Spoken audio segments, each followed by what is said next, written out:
নির্বিশেষে সবার জন্য সর্বত্র ন্যায় বিচার কায়েম করা হবে। এখানে কোনো রাজনৈতিক দল কিংবা ব্যক্তি হস্তক্ষেপ করতে পারবেন না।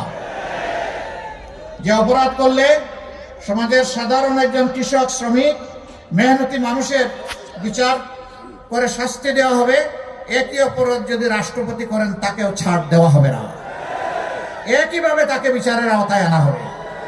আমরা সেই বিচারটাই নিশ্চিত করতে চাই। 3 নম্বর, আমরা একটা বদলে দেওয়া বাংলাদেশ চাই, যেটা এদেশের জনগণ চায়।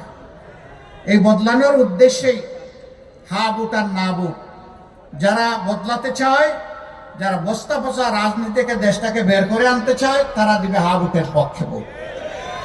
আপনারা কিসের পক্ষে ভোট দিবেন? মোবারকবাদ। এই কয়জন দিলে হয়ে যাবে? চুয়াডাঙ্গার প্রত্যেকটি ঘরে প্রত্যেকটি ভোটারকে বলতে হবে হা ভোট মানে বাংলাদেশ, না ভোট মানে আধিপত্যবাদ। হা ভোট মানে হচ্ছে আজাদি, না ভোট মানে হচ্ছে গোলামি। আমরা গোলামির জিঞ্জির ছিঁড়ে ফেলতে চাই চিরতরে।